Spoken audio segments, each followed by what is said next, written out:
Greetings. I'm Daryl Ireland, the Associate Director of the Center for Global Christianity and Mission at Boston University.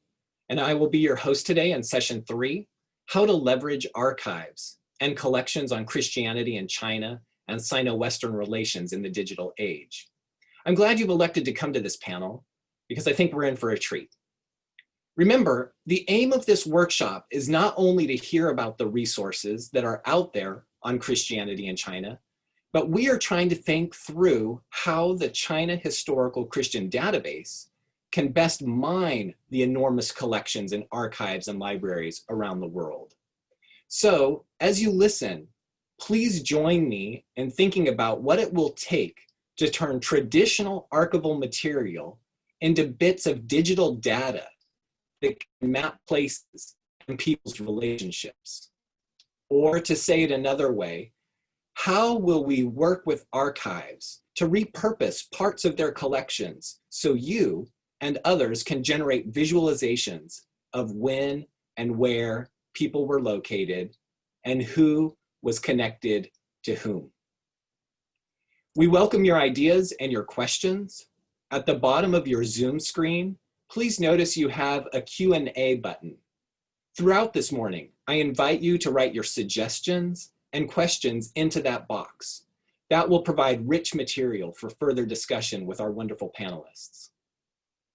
Like yesterday, I will not give extended introductions to any of our guests. Each is extremely accomplished in his or her field. Instead, I will provide a link in the chat box, so if you do not know the speaker, you can do a bit more reading if you're so inclined. This morning, we are going to begin with Chris Anderson, who is the Special Collections Librarian and Curator of the Day Missions Collection at Yale University Divinity Library. Dr. Anderson.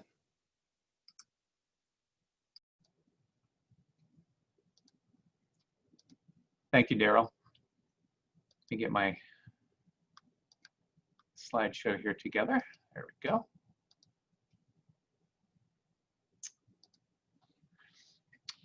Well, thank you for inviting me to participate in this workshop. The Day Missions Collection of Yale Divinity Library is one of the premier archival collections on Protestant mission studies in North America and one of the largest collections on mission work in China and Chinese Christianity in the world. This workshop presentation includes a brief historical overview of Yale University, the Divinity School, and the Day Missions Library and Collection, all located in New Haven, Connecticut, USA. The presentation will bring attention to our work in special collections and archives, with particular attention to the acquisition, collection, development, and contents of the China Records Project Miscellaneous Personal Papers and the United Board for Christian Higher Education in Asia Records. When combined, both collections include over 750 linear feet of archival material comprised of over 25,000 folders housing such items as organizational records, personal correspondence, journals, diaries, pamphlets, audiovisual materials, and historical ephemera. Yale College, now Yale University, was founded in 1701 with a commitment to educate students for religious-based vocations, especially for qualified candidates who had intentions of serving as ministers in the Congregational Church. 1 year earlier, in the year 1700, the original Yale Library had been formed when several ministers affiliated with the Congregational Church met in nearby Branford, Connecticut, to each donate several books from their personal libraries. Tradition holds that each minister said to the others, quote, "I give these books for the founding of a college in this colony," end quote. Whether this account of the founding of Yale and its library is apocryphal in nature or partially based on truth, the story demonstrates that at the founding of Yale, the library was an essential part of the university. In 1718, the collegiate school was renamed Yale College after benefactor Elihu Yale, who gave the new school the monetary proceeds of 9 bales of cotton, 417 books, and a portrait of King George I. In 1822, the Yale Divinity School was established for those interested in the study of Christianity and for students intending to enter vocations as ministers, educators, and missionaries. At the time, Yale Divinity students were also active in mission-themed student groups, such as the Society of Christian Research, founded in 1825. The society included committees such as the Foreign Missions Committee and the Domestic Missions Committee. Students also participated in active missionary work with the founding of such groups as the Yale Band in 1829. The band was a group of Yale students who went on to work as missionaries in the state of Illinois. The origins of the Day Mission Library and Collection can be traced to the gift of Edward Salisbury, professor of Arabic and Sanskrit at Yale University. During the 1840s, Salisbury gave Yale $5,000 with his personal library of Oriental Studies to help build a library collection, quote, befitting a true university, end quote. The Day Missions Library and Collection was also sourced by a significant donation from benefactor William E. Dodge, who gave the Divinity School several hundred Bibles published by the American Bible Society and by the printing presses of various Protestant missionary organizations around the world. The Day Missions Library and Collection was named for benefactors George Edward Day and Olivia Hotchkiss Day. George Day was a graduate of Yale University, class of 1833, and Yale Divinity School, class of 1838. From 1866 to 1891, Day was professor of Hebrew language and biblical literature at Yale Divinity School, and from 1888 to 1891, he also served as dean of the Divinity School. In 1888, Professor Day traveled to Europe to visit libraries with collections on the history of missions, and on the biography and work of missionaries. These excursions confirmed his interest in creating and sponsoring a special library at Yale, dedicated to the study and practice of missions. And here's a picture of the one of the original sort of pictures of the Day Mission Room.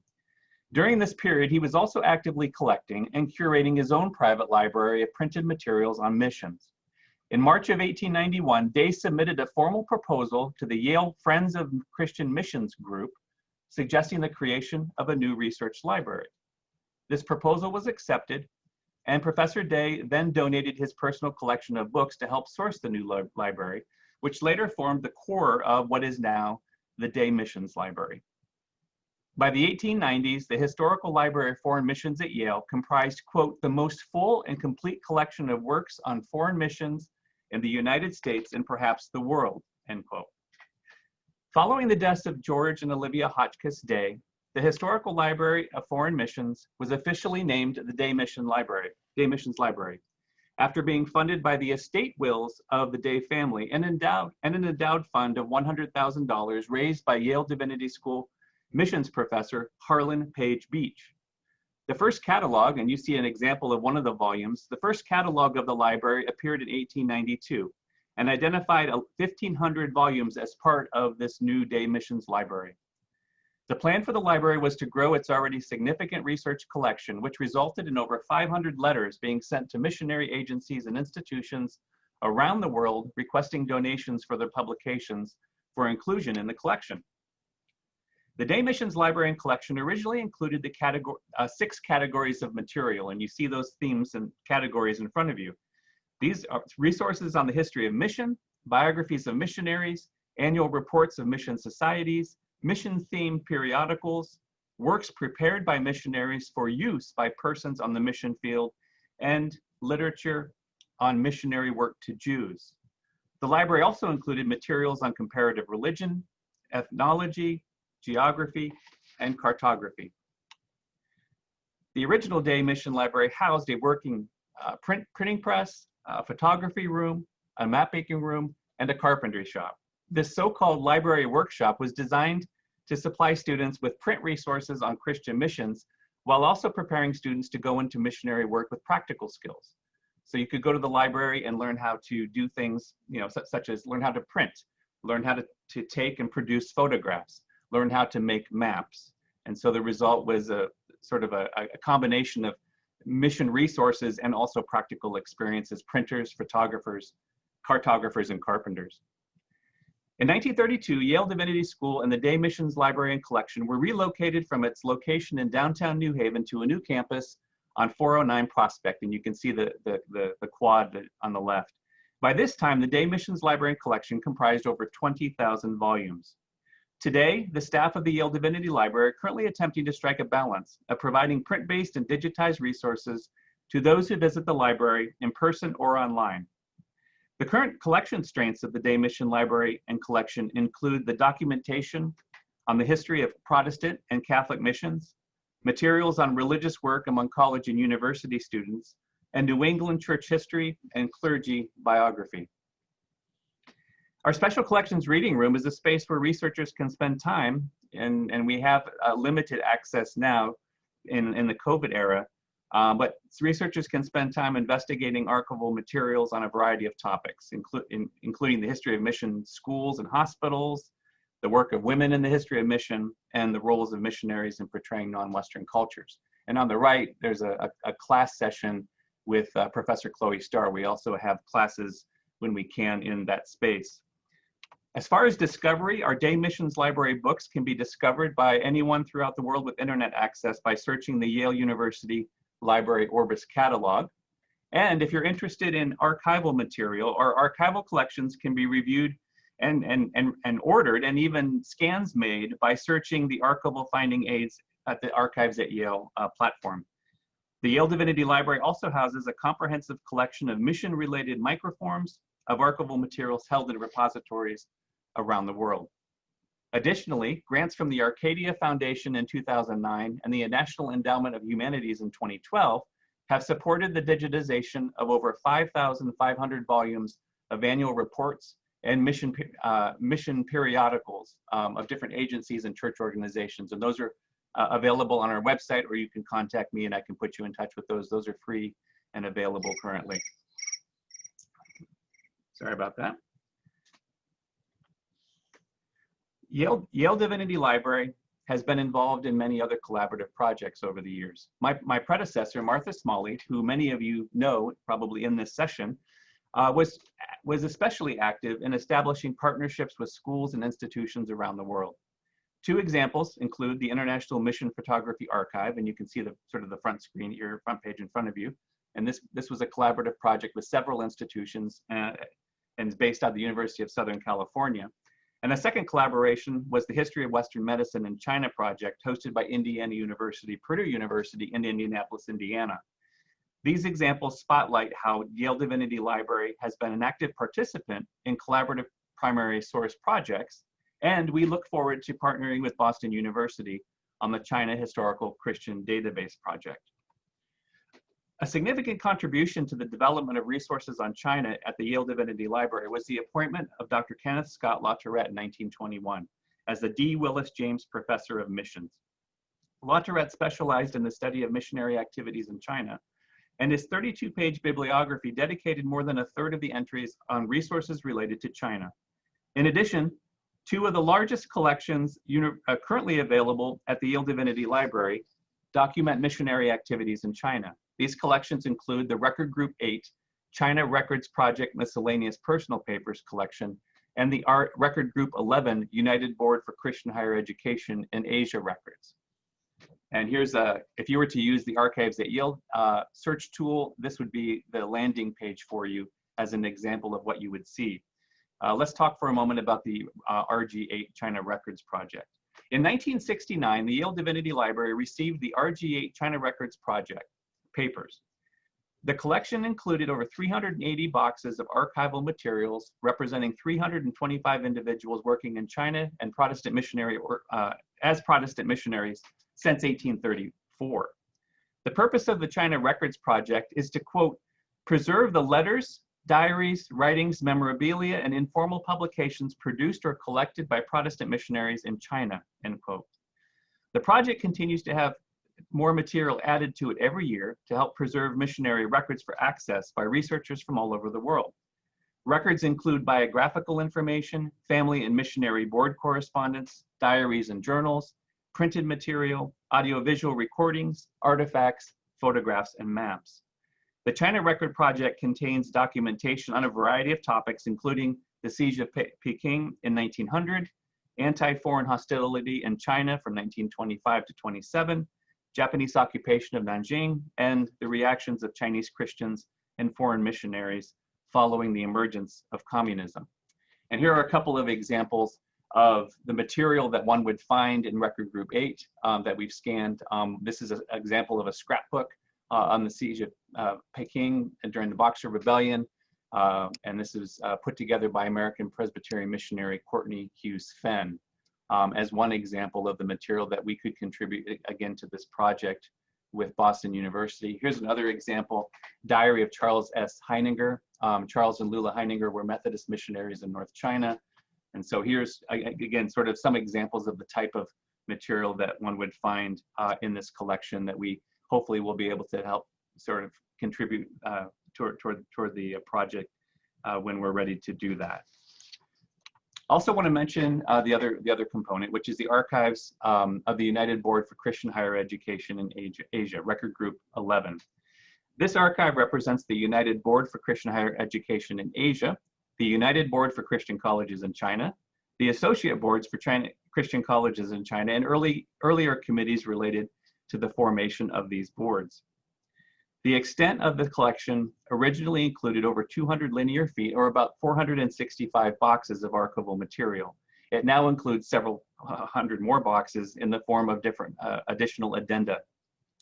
And they've come to the library since the first collection arrived and was processed in 1982. The collection documents the work of these organizations and provides extensive, detailed, and substantive information about Protestant colleges and universities in China, which were the focus of the board's activities prior to 1955.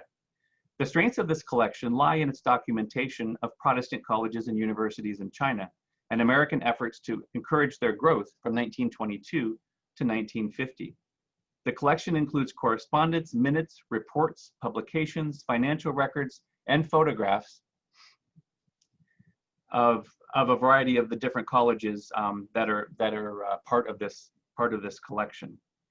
The correspondence and writings also provide a valuable perspective on the life of China, particularly on the political turmoil which characterized this time period. The United Board was established to support and coordinate the activities of Protestant colleges and universities in China. And following the communist takeover in China, the United Board focused its efforts on additional work in other Asian countries. Let me just give you just a couple of examples of what you might find in Record Group 11. Series 1 and 2 include office files of correspondence from the New York headquarters of the boards. Board activities documents range from policy development to fundraising, publicity, cooperative arrangements, special projects. Series 3 consists primarily of official organizational papers such as minutes, financial records, reports, and publications. Series 4 includes the China College files and documents the formation, policy, and programs of Protestant colleges and universities in China. And the Series 4 material has been digitized, and we have much of that available currently on our website, and that we can hopefully contribute to this project with Boston University. Series 5 and the Oversized series include an abundant amount of audiovisual material, including motion pictures, photographs, slides, sound recordings, and blueprints, as you see in front of you. This is Shantung University and the library, a blueprint of the library. And we have literally hundreds of these blueprints that we are currently actually digitizing right now as we can at Yale. But this series and these materials, I think, provide an excellent resource for researchers interested in visual studies or, as the case may be, a variety of other topics. Let me just give you one final example. Here is another example of our Record Group 11 material that I think would be a wonderful contribution to the project. I'm going to show you a quick film called A Christian University at the Capital of China, and we'll just watch 30 seconds of it. But I want to give you an example of the potential material that I think would be a wonderful addition to this project.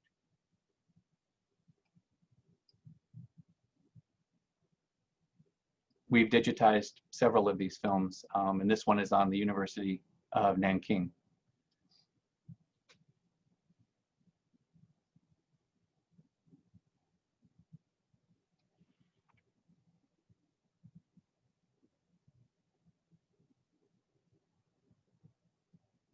And you can see just an example there. We won't watch more than this, but these are the types of material that's available.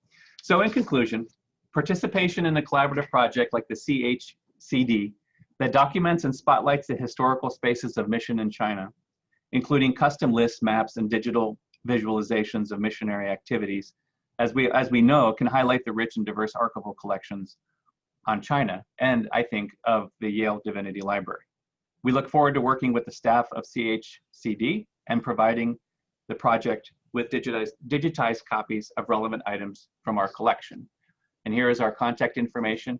And the staff on the right are the staff that work with me in special collections. If you worked with us, they may look familiar to you, many of them, but I could not get my work done without them at all. They've been incredible colleagues, and I wanted to make note of them, that this is a collaborative and a collective project here at Yale Divinity and Special Collections and Archives.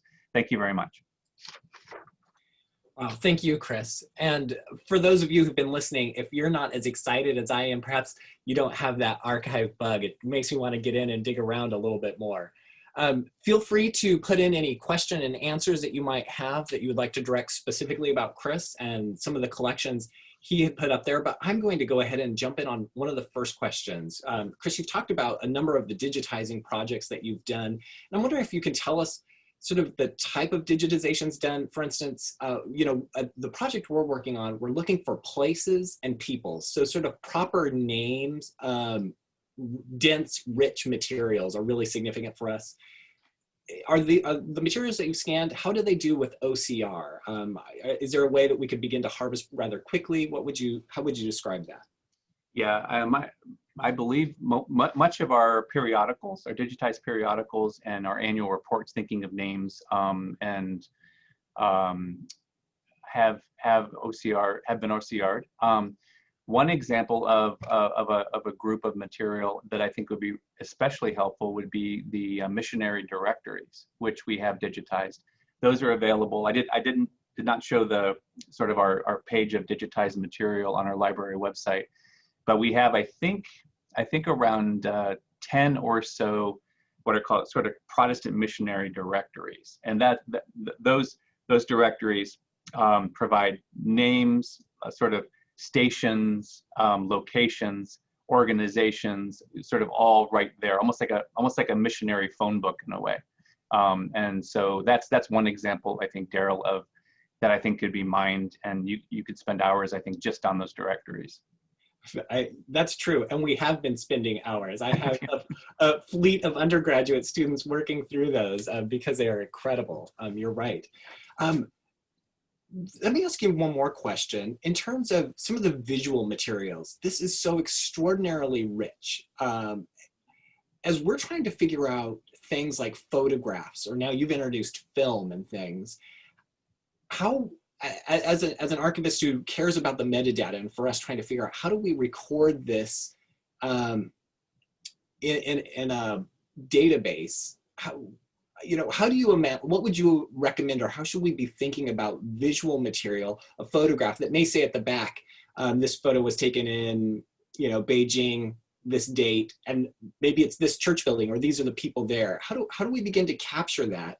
Because those are really important data points for something like this. Yeah, I mean, I think really, I mean, and I'm sure your staff's already doing a lot of this, Daryl. When you sort of document the metadata and you actually add that to the record, each record, I think that's going to be important for discoverability and for accessibility. As examples, that's, and one thing we've learned as part of the missionary photograph project with the University of Southern California, the IMPA project, we call it. I would say I receive at least a dozen or more notes a year from the programmers with that project, and indicating, oh, the staff at Yale mislabeled that image, or this isn't actually from this city in China or wherever, and would you please change it? And so we look into that. And so I think, having them available, there will be that piece too. It's not really crowdsourcing, but it's sort of more of a, hey, well, that was the best, that was what we knew. That was what was left on the back of that photograph. That's what we used as our metadata, and we're happy to look into it and change it. And I think, so it'll be almost like this sort of collective, in a way, of even a group project with people who will be using your resource, and it'll help, I think, often clean it up a little bit too, which is what we've learned. Yeah. Oh, great. Well, this also leads into one question that's come in.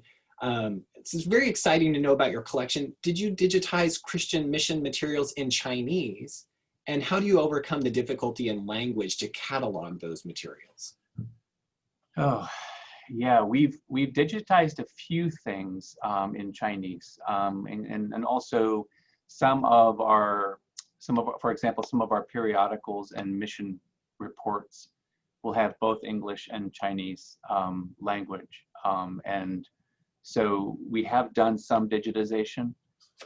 We've had some of our student workers who know Chinese or who have been hired to help us. We'll go in. We've been working on some transcriptions of some of the annual reports and some of the periodicals to help sort of with the translation, as the case may be. And so that's sort of all we've been able to do so far. Unfortunately, we have a sort of a very small staff, but we also do have student workers who have been incredible resources for us as well, especially those who are studying at Yale, but also have a non-English primary language that they can help us very, very, very much in that translation work. That's true. Well, thank you so much, Dr. Anderson. It was just amazing. And I can say, having worked there a number of times, there is a lot of material in Chinese, and it's available, and it's fantastic. Thank you so much for sharing a little bit more and even revealing some more dimensions of what your collection includes. Appreciate that. Our next panelist is Liu Xian, who is an associate professor working at the Qing History Institute at Renmin University. Dr. Liu. Hello.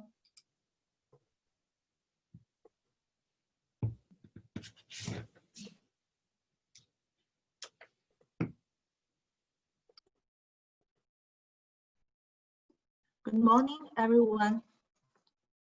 CHCD have already collected many statistics and inputted many selected ones. Here, I have 4 sources to recommend. The first is Protestant English Journal Chinese Recorder 1867 to 1941, which published in China by missionaries. This 72 years long periodical covered more than half of the 143 years of the Protestant history from Robert Morrison's arrival in 1807 to 1950, reviewed most of the important people, organizations, and topics. In 1986, Professor Kathleen Lodwick published the 2 volumes of the Chinese Recorder Index. It has 2 volumes, more than 1,000 pages. Let's see the person index first. The person index has 8,000 names, only includes those who had 4 or more references in Chinese recorder to limit the size. The journal had relatively complete information on arrival and death of missionaries from early years to 1929. Here is the missionary news of 1875. This one is 1900, and this one is 1929. In 1929, the personals column only had 1 or 2 items like this. Therefore, the information before 1930 is rather adequate, and I think should be referred to.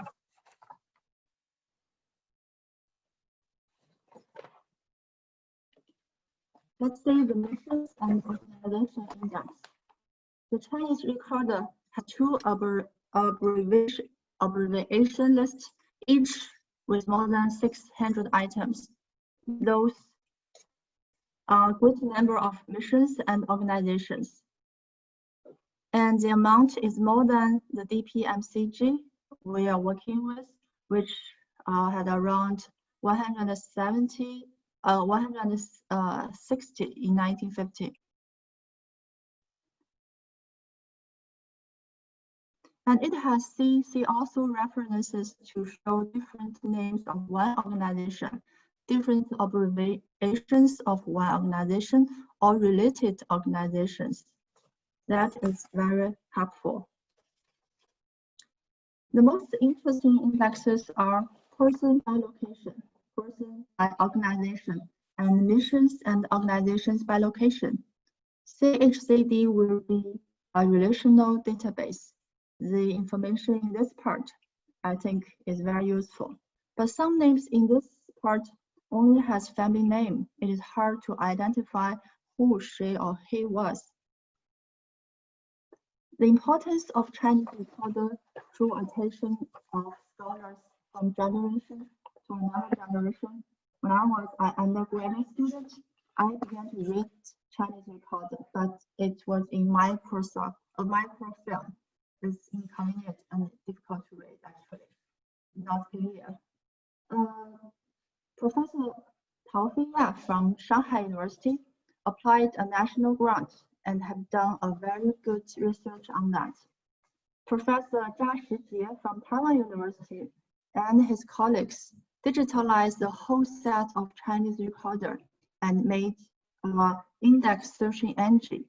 It also digitalized all of the more than 13,000 items and more than 310,000 page information of law index. I think they also double-checked the information because they digitalized and make it into a relational network. Let me show you one example. We search for Pearl Buck. We can see in ART, her 5 articles when she was young, published in Chinese recorder.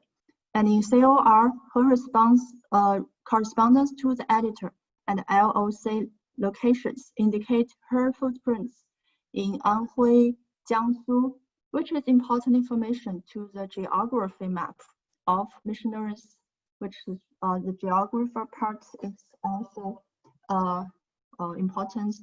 one important part of the HCD.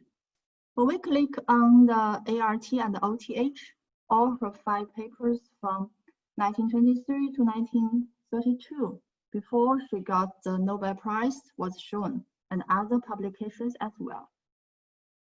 The search system has become a very good related database. CHCD can learn a lot from that. It would be even better if we can cooperate with the colleagues of Taiwan University, let's say. The second is base list of prominent Chinese Christians. This is Bates. Professor Chris Anderson, I think he knows better than me on the archive because most of the papers of Bates, was located in Yale Divinity School Library. Here is the description of the papers of him. The fourth part, documentation of prominent Chinese Christians, 中国著名基督徒名录, has 2 stages. Stage 1 have this, and stage 2 this. Professor Liu Jiafeng from Shandong University has translated it into Chinese. It has 861 prominent Chinese Christians.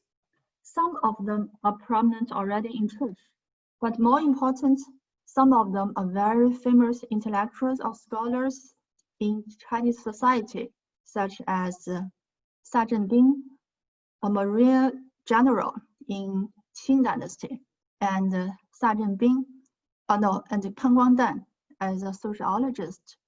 This provides information on the influence of Christians in society in different aspects.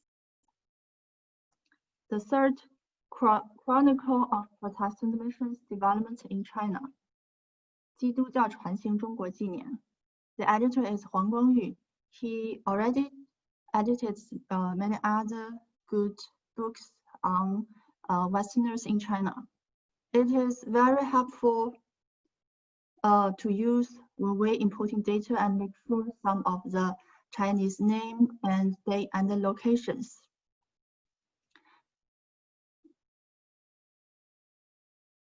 This book has a bibliography. Yeah, some of the book he mentioned we have already in hand, and some of them we should try to get and use, I think. The first, some data from missions and denominations. For example, Presbyterian Church U.S. missionaries to China, 1900 to 1920, biographical index of missionaries to China.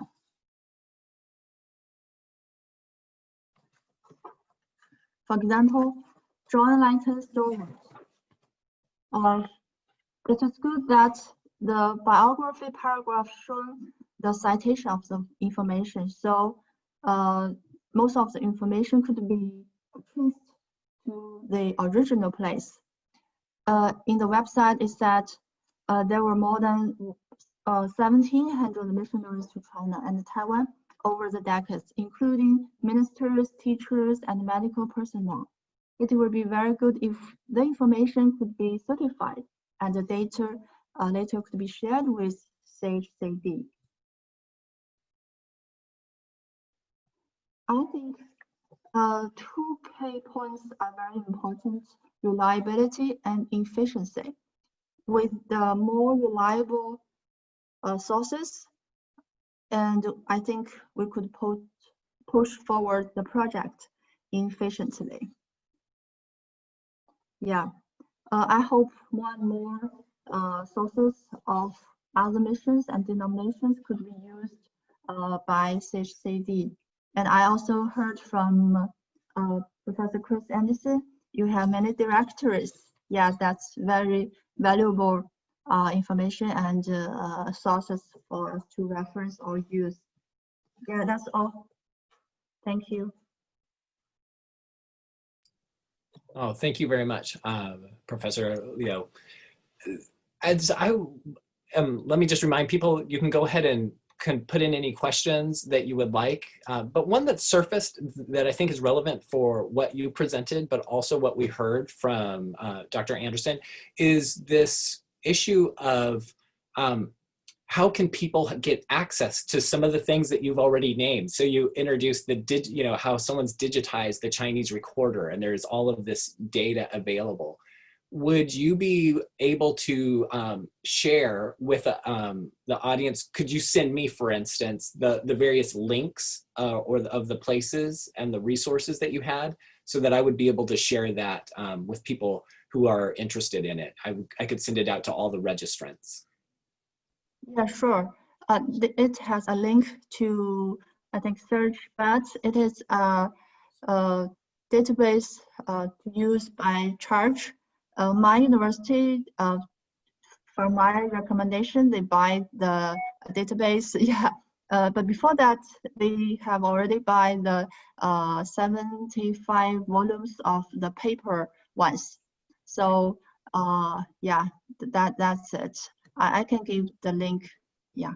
Yeah, I think I'll try to collect some of the digital resources that we're hearing about, and Chris Anderson can also perhaps give me some of the links to how to search the Yale pages, so those who would like to follow up would be able to do that. One of the challenges that we are facing as we work on this material, as you mentioned, is sort of reliability of the sources. Can you talk a little bit about how you're trying to work with the sources and sort of sort out what's reliable, what becomes a standard against which you measure other sources? If you have, say, two sources that say someone is in 2 different places, how do you begin to determine what's really the reliable source or what you're going to prioritize? Yeah, that's a very important question for us history scholars. First, as for the practical part, we should have a manual, or yeah, as we mentioned yesterday, or for inputting for how we should treat the sources. Second, for the reliability, in my opinion, the directory or the sources from the mission and from the time it appeared at the same time as the missionaries they are living, so the reliability will be higher. Yeah, and the sources today I mentioned some, such as Huang Guangyu. Actually, he is not a scholar of Christianity. So when I and my students use it, when we say some Chinese characters in the directory, it's hard to read. So I check and I find the Chinese name. Yeah, it double checked because we already know the shape of the character, and he has a Chinese name. So yeah, it is. Yeah, so that's kind of a double check for us to make a quick decision of who it is or not. And my another recommendation is, or it's kind of yeah, we should consider on that. We input something. The most important thing is we should put on the source. Yeah, because actually we are not sure very for certain which one is really the most reliable one. So we give you the source. That's maybe the way to solve that. Everything you said makes perfect sense, but illustrates maybe some of the challenges that I, like you, have been facing in working on this database. That it seems easy, you get all these archival materials, maybe a directory of people, but it actually takes quite a bit of work of confirming and tracking down some of the data, that it's not as simple as just typing it in many cases. It's a lot of work. Yeah. Well, thank you so much. Thank you very much, Dr. Liu. I appreciate what you had to share today, and hopefully we'll hear more when we have our plenary session when we can interact as a whole group. But it's time to hear from our third panelist today, who's Dr. Rob Carbonneau, who teaches history at the University of Scranton and is the archivist of the Passionist Archive there in Scranton, Pennsylvania. Dr. Carbonneau.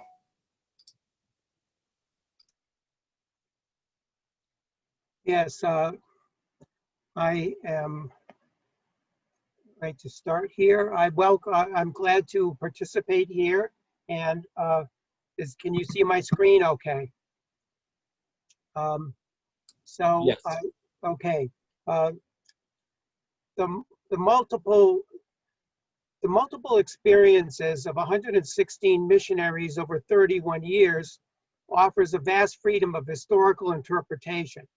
Personal and public encounters expand and redefine geographic place. Missionary accounts and photography in the Sign magazine provide the matrix to specifically understand West Hunan province and additional missionary-related cultural zones. Thus, the Passionist China Collection, the PCC, established an intimate, vibrant connection between the missionaries, the receiving Chinese society, and the United States audience. Acknowledging this historical configuration as applied to the spatial norms suggests that scholars will increase their capacity to accept and reinterpret Christianity in China and Sino-Western relationships. My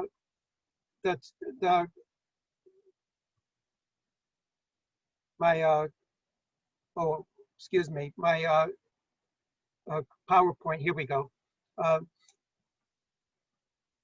The individual and collective missionary assignments, the Passionists were a Catholic religious congregation, are a Catholic religious congregation in conjunction with other religious, the Catholic orders in West Hunan. The individual collective missionaries assignments and their mission sites and the overall institutional commitment of educational, orphan, and catechetical outreach is connected to the Hunan geography. For example, in this image, you see the annual entries published by the official United States Kennedy Catholic Directory during the 1930s revealed the Hunan missionary footprint of ministry to the American public. Identified as the cooperation between the Passionists, the Sisters of Charity of Compensation, and the Sisters of St. Joseph of Baden, Pennsylvania. Metadata presented, and this was all done through the Ricci Institute from 2012 to 2016. Metadata presented from the 1930s dedicate, and this is unique. As explained throughout this presentation, it represented a long-haul commitment of the Passionists-led initiative to build on the first 10 years with every sense of confidence to develop a future pastoral plan. The metadata associated, and this is an example that you see through the many, many photographs here, the metadata associated with the photographs offer essential reference points about place and framework of the missionary in their Chinese environment. Insights can be gained on the mobility of these male and female religious missionaries along the Yangtze River corridor. Additionally, a value of the 6,000 images is their ability to document the actual mission sites along the Yuen River and in the West Hunan mountainous interior. It is worth re-emphasizing that the Sign magazine was a public resource on how this vast river and land network of the Yangtze River and the Yuen River was connected on multiple levels that are understood in the remainder of this presentation. Because these American missionaries assigned to West Hunan arrived in groups from 1921 to 1948, the photos offer a refreshing perspective on similar repetitive data.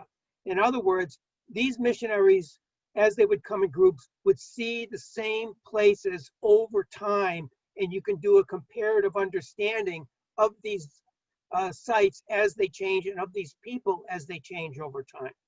For example, without fail, Lu Bahong, the Shanghai philanthropist, personally met each group, and this was normal for him with many Catholic groups, until his shocking murder in 1937. Extrapolated from the metadata is how the Catholic religious actors and institutional initiatives in Shanghai and Wuhan successfully and unsuccessfully negotiated the 1920s Northern Expedition, endured the Japanese, and survived the slow, successful rise of the communists in the post-1945 era. Interspersed in the metadata is a wider Protestant and Chinese Christian narrative. Here's an example here. Most of the 60,000 documents in the PCC, the China collection, are in English, and they're written and typed. The metadata spans 1921 to 1955. Jumping out through this metadata is arranged by identity of author and place of origin. Additional key people from other religious orders, and you can see them highlighted here according to place and other various people, of men and women and ministry sites is readily available already in the metadata and offers a more complete application to advance spatial recognition. A surprising component is that the large percentage of the missionary correspondence that was generated from China was to be read in the United States. Not readily available in the metadata is the accumulated information that identifies Catholic missionary interaction and local travels in and beyond West Hunan proper. This includes a Protestant perspective. In other words, even in the frontier atmosphere of West Hunan, missionaries operated in an extensive, accessible, face-to-face approach to life, which mitigated isolation. So even though the idea of the missionaries are in one location, in the content, we see that there are actually much, much more information that the metadata can raise and has to, in the future, show us that there's much more ways to describe what was going on among these missionaries in so many diverse face-to-face realities that often IDs initially don't describe. In the 1930s, Shenzhou was renamed Yuanling. Prior to the arrival of the Passionists in 1921, Spanish Augustinians ministered there since 1870. A decision must be made as to whether they are to be included as part of the sacramental metadays from 1912 forward. The names of the priests officiating at the wedding the name of the Chinese couple and the Chinese witnesses. Indeed, this is a key document of Chinese Christianity. There are also legal and baptism records that exist and could be utilized as well. This is one of my favorite photos from the Passionist China collection. Bandits dominated West Hunan from the 1920s into 1949. As advocated in the scholarship of Phil Billingsley, Diana Leary, and Edward McCord, my research has suggested that missionary bandit relations valued negotiation. Guanxi, the relationships, ensured their mutual safety.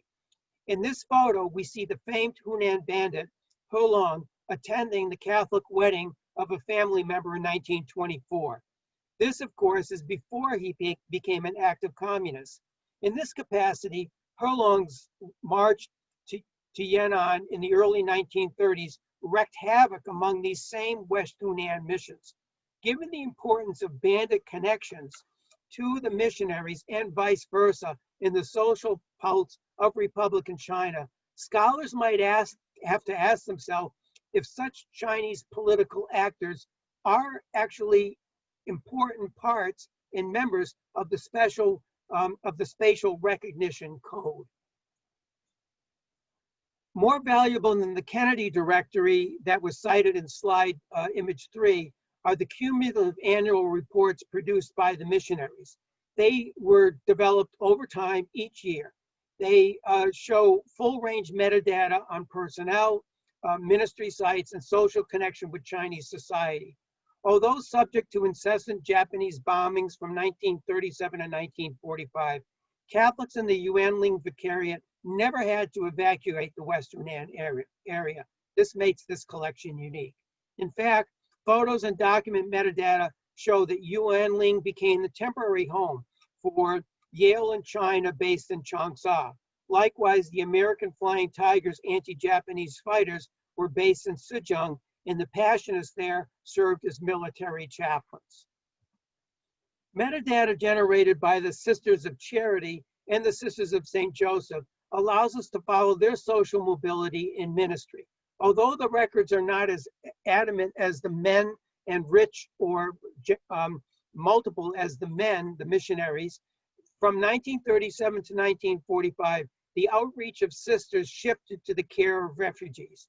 In 1949, a hospital and nursing school for Chinese women was operating in Yuanling. This narrative of the sisters accentuates another dimension of Chinese Catholic leadership and stewardship. Because Passionists commenced language training from the Jesuits in Peking, Passionist China collection sources provide metadata to recreate spatial recognition of Catholic and Protestant activities under the Japanese occupation. Included are lists that establish the spatial recognition of the Weishan internment camp, interfaith occupants, and civil actors. And they make the case that this camp must be designated as an active ministry site from 1943 to 1945. Following the example of the previous image, which showed Passionists with so-called bandit He Long in 1924, Passionist China collection sources suggest a reinterpretation of spatial labeling. Father Shanahan was a designated correspondent assigned to the 1944 Yan'an Press Party. Metadata from his diary documents Chinese Catholics under communists in Shanxi province as he interacted with Mao Zedong and Zhou Enlai and filed articles for the Sign magazine. Shanahan and Father Caulfield were both assigned to Chongqing. Chiang Kai-shek lauded the Passionist relief effort in West Hunan during the 7-year war against the Japanese, essentially because the nationalists themselves could not reach into the interior of West Hunan, so they relied on missionaries, Protestant and Catholics in many areas, to do that type of relief work. So they were intimately linked as a political outstretch of the nationalist effort at that time. Father Shanahan and Caulfield were on the editorial board of the short-lived publication China Correspondent. This operated for about 1.5 years. Catholic Social Network, based in wartime Chongqing and at this time, serves as an entree into a wide range of religious activities. there were numerous Catholic and Protestant actors, religious actors in Chongqing during the war. And this is an entree, even though it comes from the Library of Congress, it connects intimately to the Passionist collection and other aspects. And that is a question, should this be included? And we should have this as beyond the Passionist sources as well. Whereas many Catholic and Protestant missionaries evacuated in 1951, metadata from the Hunan News identifies that missionaries and Chinese Catholics and Protestants continued ministry on a limited basis under house arrest. So in this sense, the Passionist China collection extends into 1955. As a Hong Kong-based publication, it also offers an overview of religion network in Hong Kong until 1955 and how many missionaries who were being released entered into this network of religion and culture in Hong Kong and all throughout the identity of this era in China at that time from 51 to 55. Ancillary archives obtained from the National Archives show that also one of the things it's important to realize is the donor network that emerged between China and situations back in the United States. So this is another aspect where the China story is intimately linked to the American story. And so much of that material is metadata between these two regions. It's not just exclusively a China story. So the donor and financial records are important. Ancillary records also from the National Archives from the 1920s and 1950s are dispersed as well to show that the spatial recognition emerges during these years, and there's not many of them, but they're important to show kidnapping and murder of Catholic missionaries, and in some cases, of Protestants throughout China. So this actually shows the death and the kidnapping locations, which could be important in the database that would be used out of Boston University. In conclusion, the PCC is a rich source of metadata that assists in mapping West Hunan-based ministry from 1921 to 1955. As you look at this image, what happens is the metadata shows Shanghai, Hankow, West Hunan, Peking, and Hong Kong. The magazine details wide-ranging Chinese Catholic ministries. The metadata offers surprising emphasis, which repositions the relationship arc between missionaries in China and with their US representatives. The photos, documents, and the signed magazine point to wider metadata that reveal Chinese Catholic religious actors.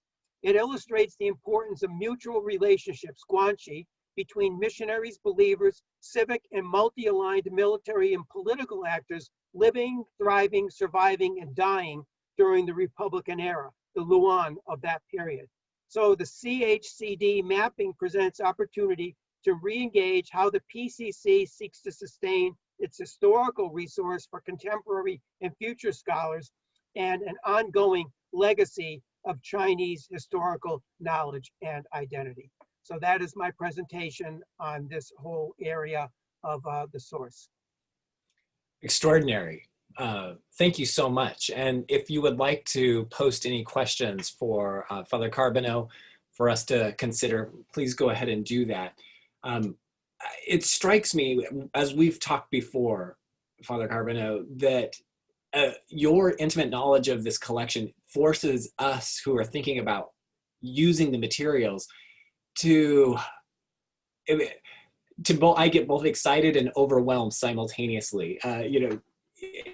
Your archive focuses on Western Hunan province, a relatively minor or short period of time, comparatively over the 400 years that this project says it's going to do. But you begin to just push the boundaries for us. It was one thing to look at the 15 places that people had been assigned to at the beginning. You had listed out 15 towns, and it feels like, okay, we can manage that. But then you show us the letters that show they're moving around regularly. They're not just sitting in one town or one city, but these are missionaries on the move. and that they're interacting with more than parishioners or other lay leaders, but these bandits are appearing. And then the home base, the donor base, and how do these networks get mapped into the relationship? Extremely important questions that I'm excited about, and I don't fully have the answers to at this moment. You're showing us the wealth of what can come out of an archive material. Yeah, I think that's one of the things in sort of preparing this and having the time really to reflect on this with the help of other scholars. I think that there's an initial stress to document the material that comes up in the annual reports, but when you get into the letters, and this is true in almost every aspect in the 20th century, the mobility actually increases because the transportation structure, the river structure, the railroad structure, airways, war changes mobility, and so the initial footprint is not the operative footprint, but perhaps it's only the initial footprint that has to be defined, and then how do we want to understand the moving footprint that this first imprint leads us to. So it might not be the purpose to do everything, but that leads the researchers from the first imprint into the multiple other imprints. And in only putting this together, did I think about the importance of political actors as religious negotiators. I'm not pushing for that, but I think it changes the way we think of political actors, I think, especially in the Republican era. Yeah. Oh, incredible. Thank you. Anthony Clark has asked, he's observed that your presentation suggests that there would be a great benefit to connecting images to the database, and asks if the database will include links to images related to persons and mapping queries. Yeah, Go ahead.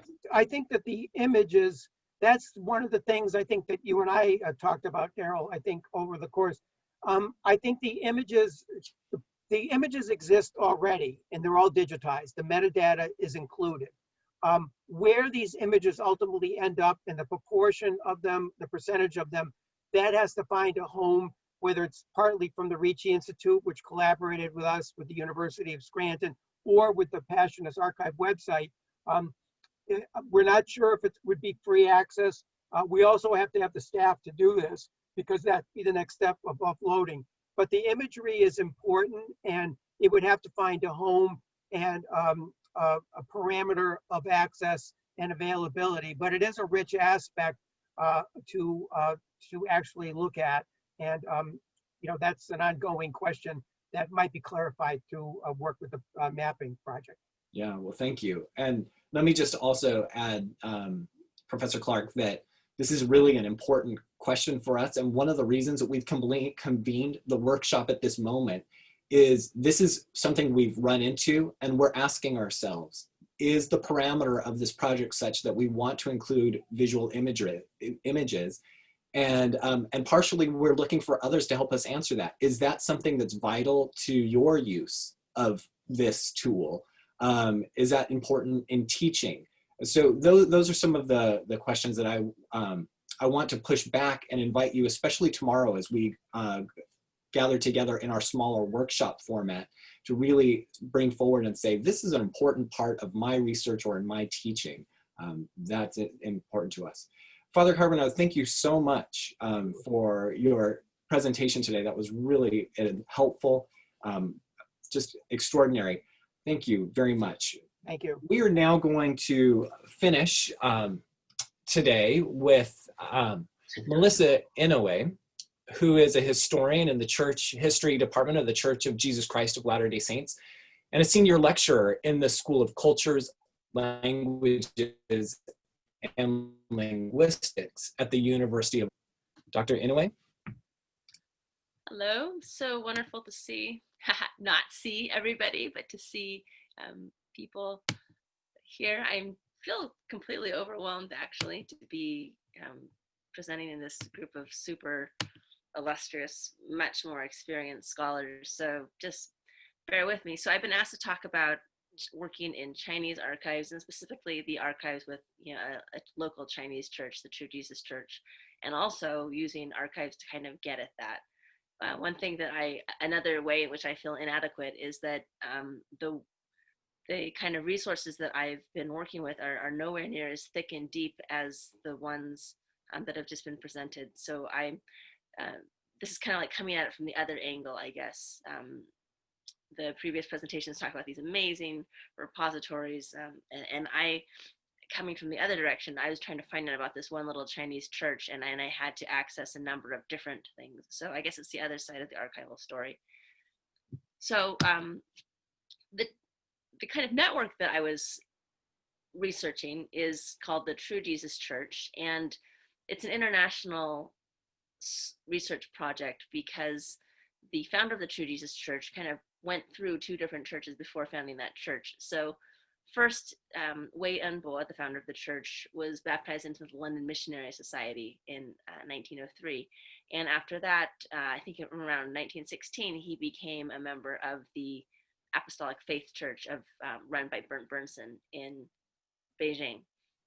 And Bernd Bernsen was part of that kind of early international Pentecostal movement that spread all around the world in 1906 following the Azusa Street Revival. So in 1906, 1907, 1908, he is kind of at the forefront of this wave of Pentecostal missionaries who are trying to bring this new gospel of tongue speaking and charismatic practices to the world.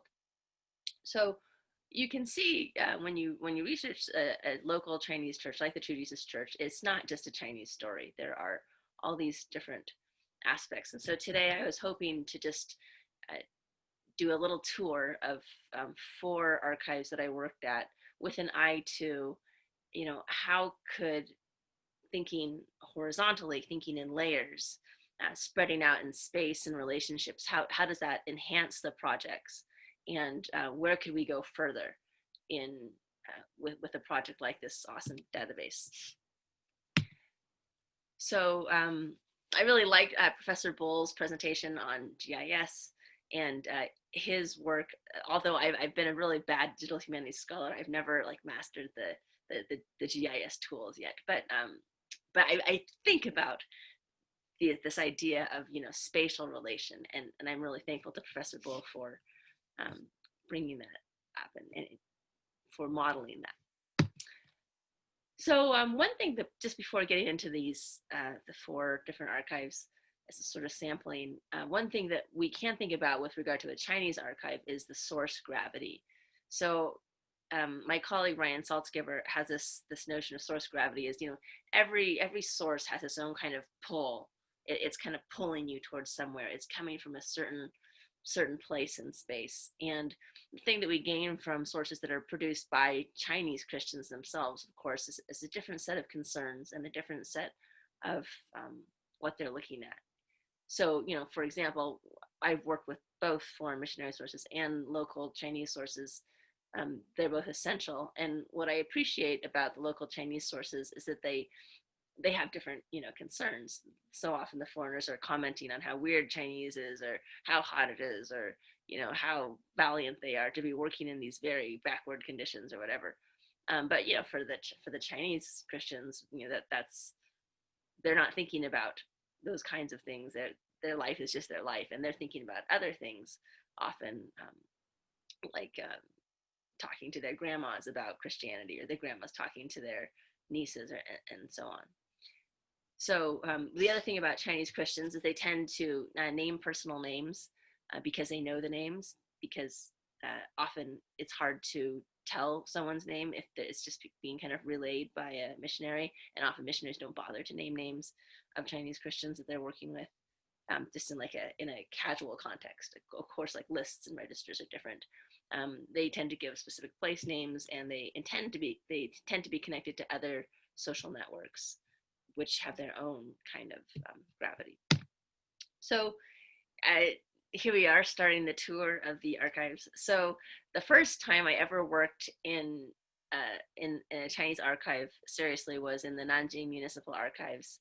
And this was when I was a new PhD student, and I just starting out my dissertation project, and I was kind of frightened. And at this time, I was so grateful to have the awesome mentorship and assistance of Jan Keeley and Joseph Lee. So Jan was in the Hopkins Nanjing Center in Nanjing at the time, and then Professor Lee was just, everyone knows him. He's just so generous with his time and with his advice, and if you ask him for help, he helps you. So I said, I was trying to get into the Nanjing Municipal Archives, and I got into the front desk, and they said basically, we don't have anything like that here, or there's nothing here. And so then I went back to Professor Lee in particular, and I said, what do I do? I'm supposed to be doing research, but they say that I can't. And he said, you just go, and you just kind of very politely point to this law about in the archives about how archives are open, and you also just just very kind and very courteous and just kind of friendly, and just stick with it. And Professor Keeley gave me kind of the same advice. So I would every morning I would drop my older son off at the Nanjing University You'er-yuan, the preschool, and then I would take my baby in a stroller, and I would put him in the stroller, and in walking from the preschool to the archives, he would fall asleep. And so then I would park the kid, the sleeping kid, in the next to the table, and just request kind of whatever was open. And over time, they allowed me to access more and more of the materials that I wanted to access.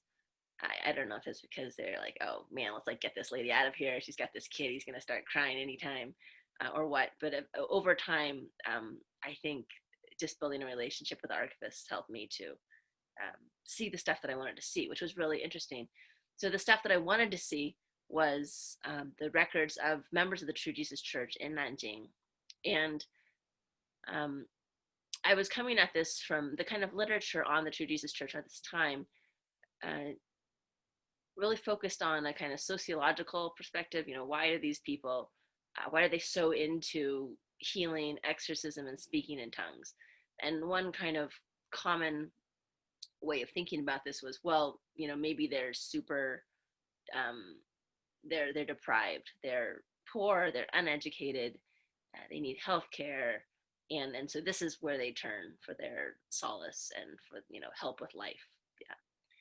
And I went into the Nanjing archives, and I found some registers, some lists that the Republican government had kept during, I think it was during the 1930s, and maybe it was the late 1920s. And during this time, they had recorded very fastidiously the names of all the church members in this area, their occupations, and where they lived. And because I had run into Josh Hill in the Nanjing City Archives, another student of Professor Bowles, and he was working on showing, I think it was registrations or something, like voter registrations or something like that. Anyway, so Josh Hill reminded me, think about the spatial aspect of this. So I looked at the addresses of where these merchants were living, and I saw that they live quite close to each other, and they were all merchants. Which led me to question this assumption that, these True Jesus Church members who are joining are just, these poor, riffraff, uneducated, deprived people.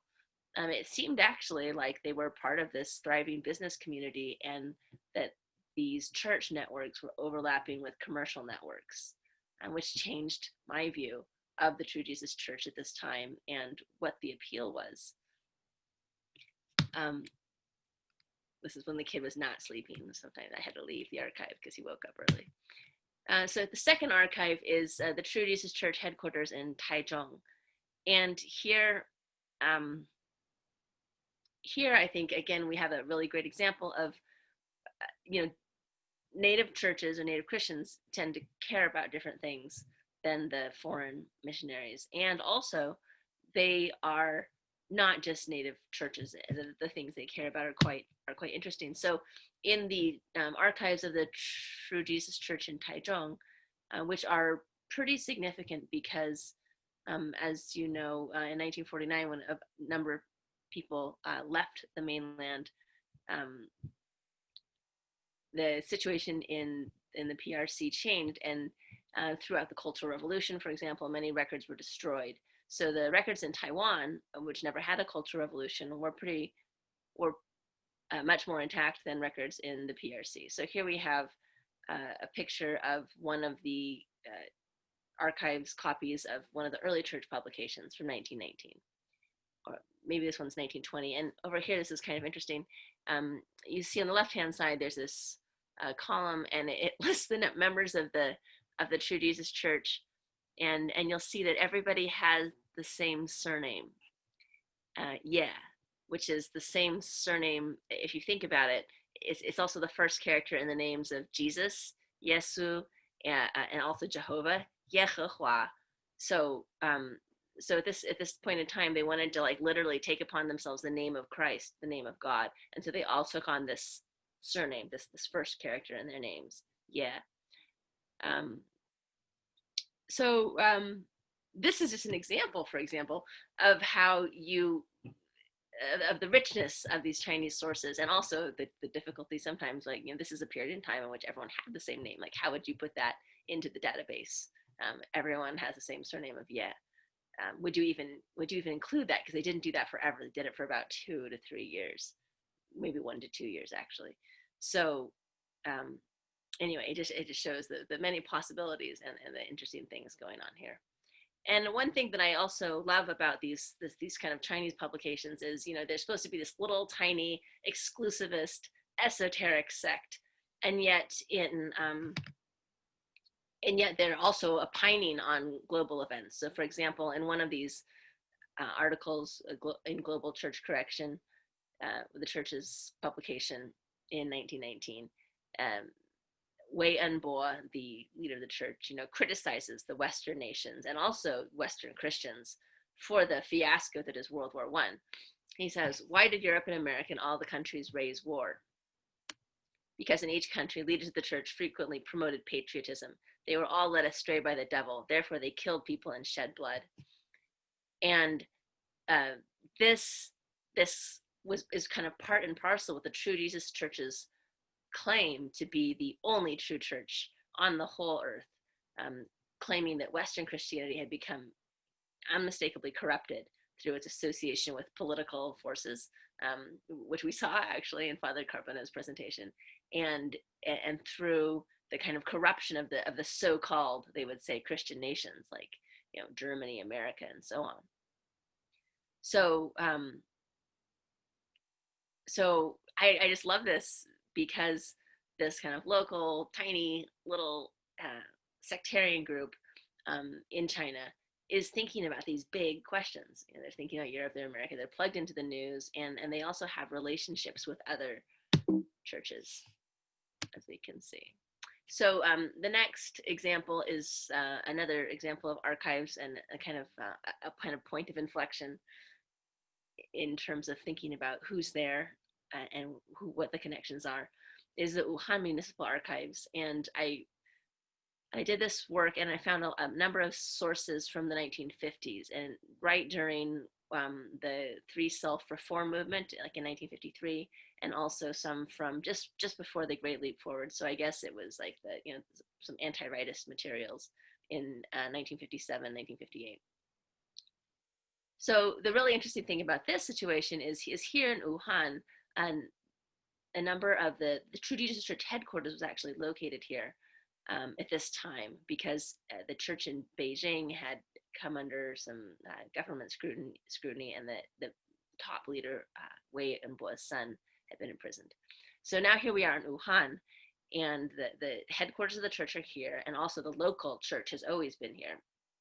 And you see in these government records the government's desire to kind of collect all the Chinese groups, all the Christian groups, and pay attention and monitor them and make sure that they are kind of getting with the program, and introducing these patriotic education classes into the church communities, weekly. And you can see from these records that the True Jesus Church is kind of caught up in this net with all the fish. So it will list, every single church there: the Church of Christ in China, the Presbyterian Church, the Anglican Church, the Assemblies of God, the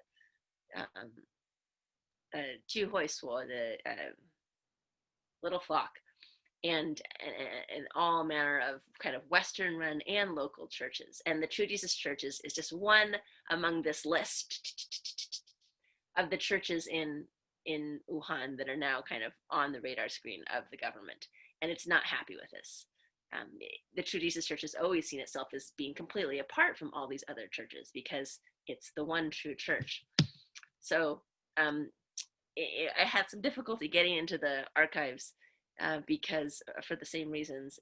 They were initially not super happy to show me things. And so I strategically put on my screensaver of my computer, like the cutest picture of my kids that I could find. And I showed it to the archivist, and eventually they let me look at more things.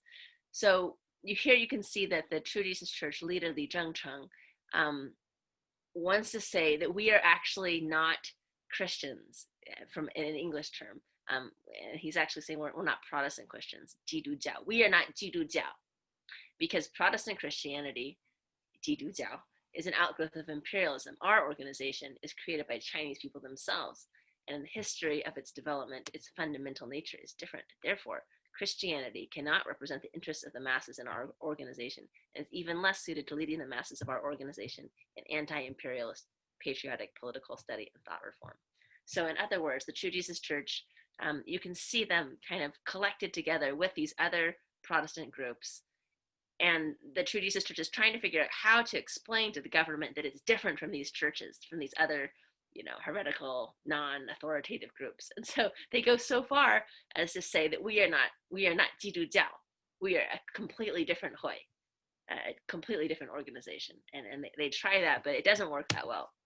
And eventually, they kind of go the same way that many of the churches who had to remain above ground in some way go, which is they have to kind of completely embrace the party line to the point where they're saying that Comrade Stalin has saved many tens of thousands of people more than Jesus. And of course, we should take this record with a grain of salt because, it was produced, probably, obviously, for government surveillance purposes. Like maybe someone was in the meeting.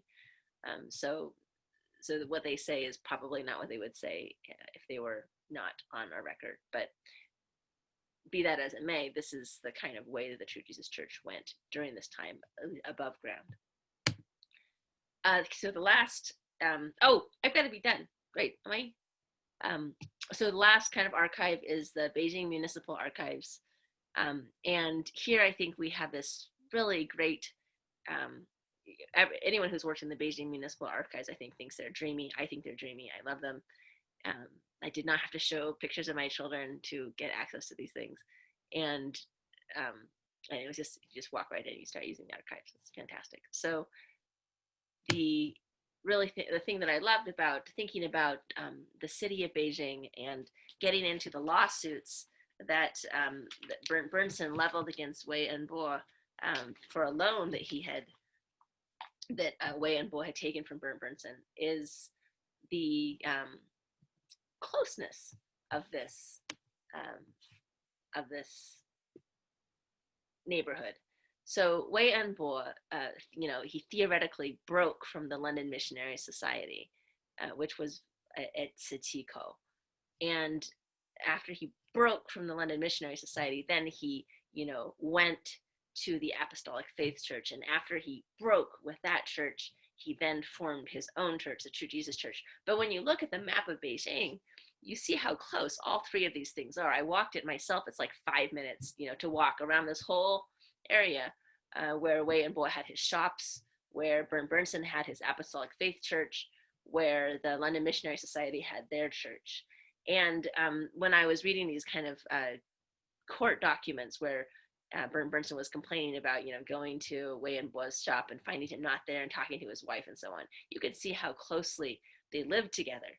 And how they bumped into each other all the time, and how it must have been, in some ways, it must have been somewhat awkward to be around all these people whose religious congregations you'd left. At the same time, they also never really left. You can see in the records of the True Jesus Church, like the personal testimony of Wei and Bo, his kind of personal autobiography. You can see the constant interactions they had with members of their old congregations. They were always kind of arguing with each other, or converting each other, or disrupting each other, and so on. And so you get, thinking about it spatially, you get a really different story about how people in these congregations were interacting. And, conversion, quote unquote, to another group wasn't this radical break. It was part of how things were going. Okay, I think I'm supposed to be done now. Daryl, am I supposed to be done? Do I have like 2 minutes to finish and just say one more thing? Sure, go ahead. Okay, so the last thing I'd like to say is especially when you look at this thing, you can that map, you can think about how the Beijing community was kind of like a Silicon Valley. It was like a place where there are a lot of these different religious ideas and cultural technologies, which I call them in this article that I wrote for Modern Asian Studies.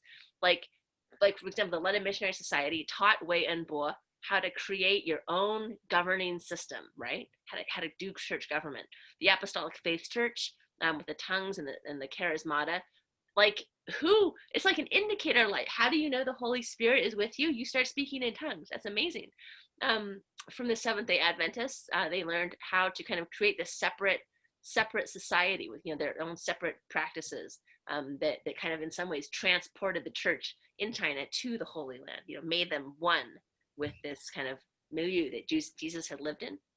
So it's really fantastic, and this is just like a gesture towards the Chinese Christians all over the world. This is archives in Paris. Grace Lee, she's enrolled at she studied math and chemistry in Paris. And finally, here's like a wish list, what we could do with this stuff, with the database like this. We could think about, again, how did the establishment of missionary churches pave the way for these, or plow the ground for these local indigenous churches? How well did members of different denominations know each other? How did they associate? I think they had quite close associations. What's the relationship between healing practices and modern features like the availability of medical care in international markets? Again, a kind of deprivation idea would say that, in the far off places where there's no medical care, that's where they do lots of healing.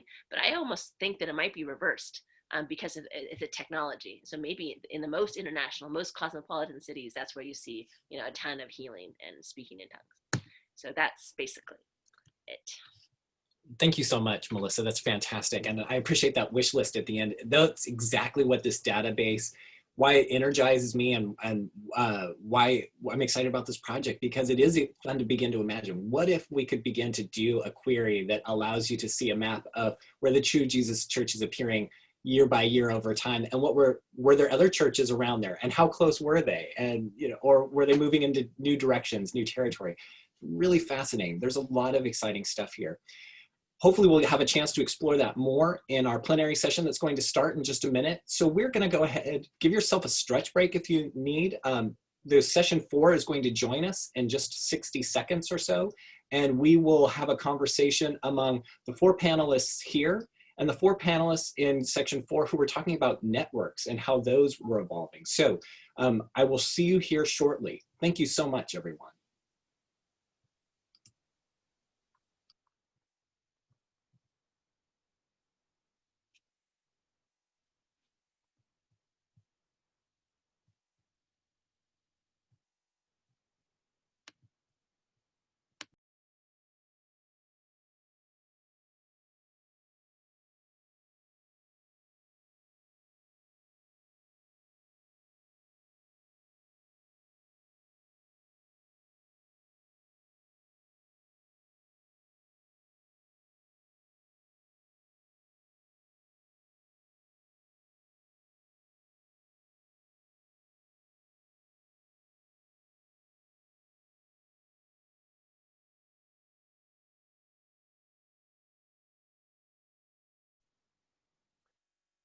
Welcome everyone to the common room for a rapid discussion for day 2 of the virtual conference.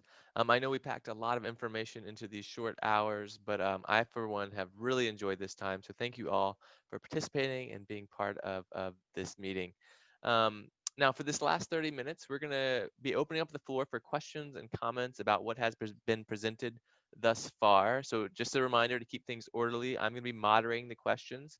So if you think you have a question or a comment, just go to the bottom of your screen, somewhere around here, and click the button that says Q&A, and you can send me your question, and I'm going to do my best to make sure they get asked. And you're free to ask questions of a single panelist or just in general to the group as a whole. And also, just a reminder, we're going to be having a final roundtable discussion tomorrow morning, where the format is going to be much more open, and we're going to be digging a bit deeper into the current and future states of the China Historical Christian Database. So if you have questions about that, you really want to dig into that, make sure to come back tomorrow to get more of the nitty-gritty of this project. Should be a really, really fruitful time. Now, to start things off, we're going to get some quick summaries from our parallel sessions from our rapporteurs. They're going to provide us really the summaries and the first questions for the session. So if both of our rapporteurs could turn on their videos, we'd love to hear a summary of what you have heard in your session. And we're going to start with Joseph Ho. So let's start with you. So 3-4 minutes or so, could you just give us a summary of what you've heard and then provide us with a question to ruminate on? Right, thank you so much.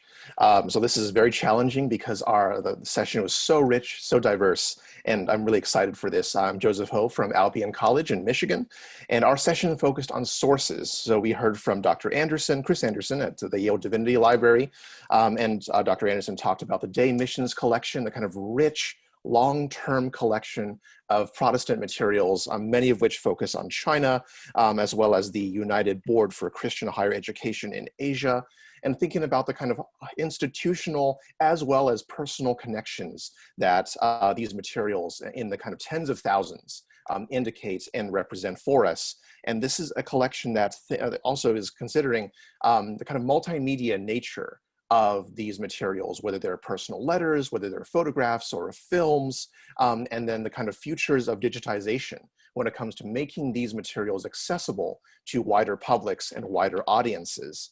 Next, we heard from Dr. Liu at the Qing History Institute at Renmin University. And Dr. Liu presented to us a number of excellent sources on thinking about the bibliographic and text-based kinds of organization that focused on Chinese Christianity and specifically Chinese Protestantism. We looked at the Chinese Recorder and the indexes of the Chinese Recorder, Minor Cyril Bates' list of prominent Chinese Christians, the Chronicle of Protestant Mission Development in China, as well as the mission and denominational data from different organizations such as the Presbyterian Heritage Center and others, and thinking about how we might navigate the kinds of translations and linguistic designations that come with indexing and come with using textual-based sources to map out and navigate the organization, places, and persons involved in Chinese Christianity.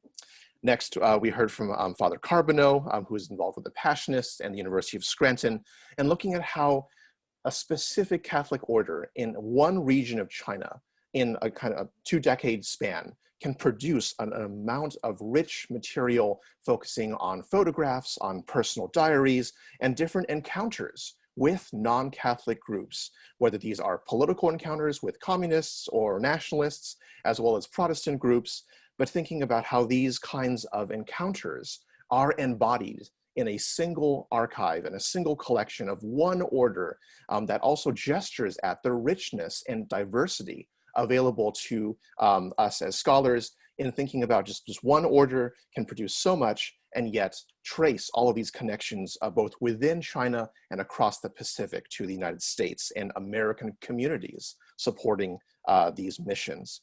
Finally, we heard from Dr. Melissa Inoue at the History Department of the LDS, as well as the University of Auckland.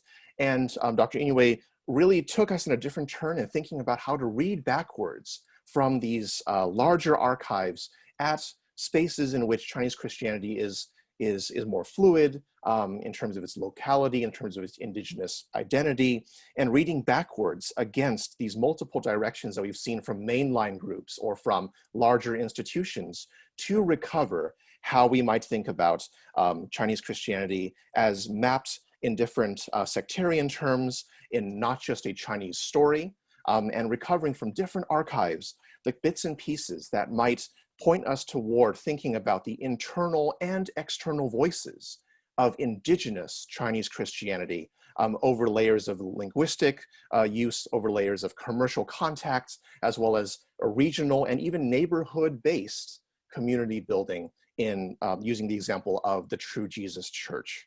So the question that came to mind for me, and I like to think, I want us all to think about this in terms of ecumenism. And we all know that we're kind of engaged in an ecumenical project as we are, and we're working with actors who are also thinking in some terms about ecumenism. But we also might want to think that ecumenism is not always even. It can be uneven and difficult to trace. So for the panelists here talking about sources, what would you suggest to encourage or to prepare other archives or institutions to participate in the CHCD, especially if these institutions are smaller, don't have the necessary manpower to digitize or make visible the kinds of materials that we are hoping to work with, whether these are institutions or even private families or individual groups that may not be visible in our radar or digitally speaking, and how we might consider how multimedia, different kinds of artifacts, films, photographs, audio recordings, even material objects may be made visible in the kinds of work that we plan to do with the CHCD. Great, really good questions. Thank you. Thank you so much, Joseph.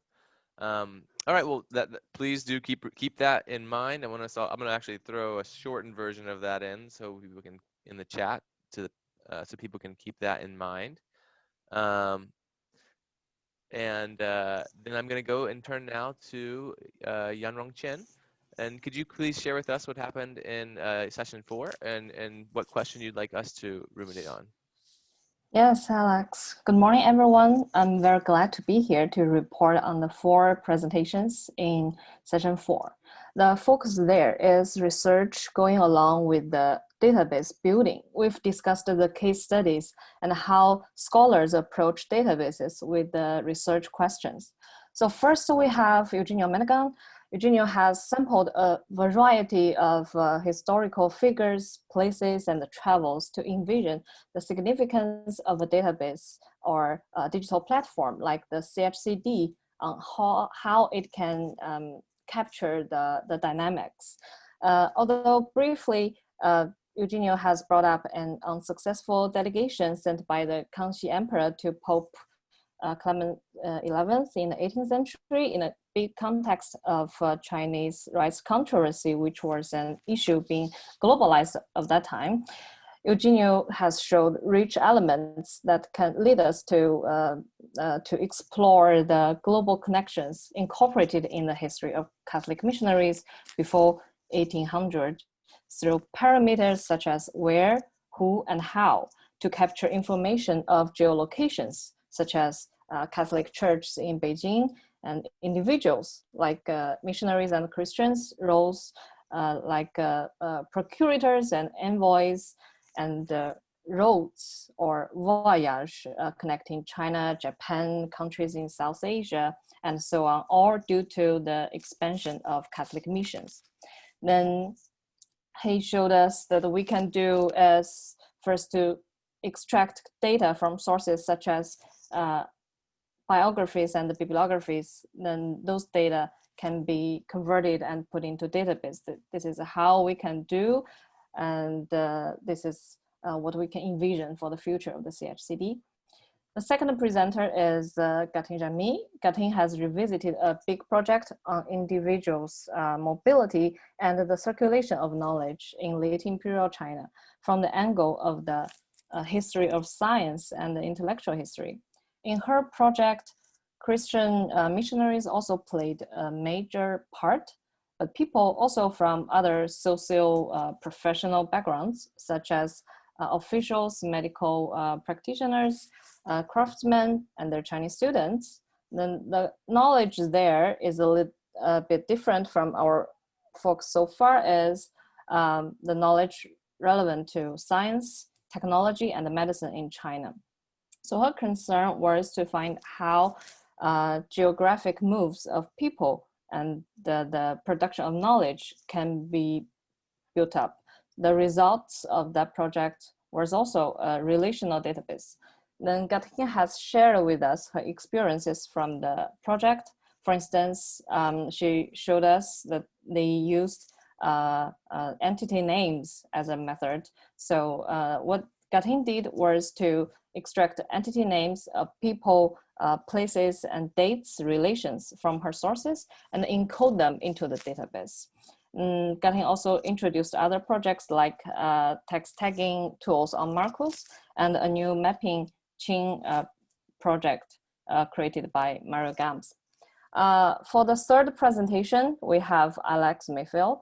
Alex has showed us his social network analysis of localized Pentecostals in Hong Kong from 1907 to 1942. I'm not familiar with his history, but very much impressed by his narrative and approach. Alex uses a collection of, let me see, it's a 1,072 periodical issues that referenced to Hong Kong, which were brought down from 6,035 periodical issues. This is where some coding like regular expressions can help to clean data for researchers.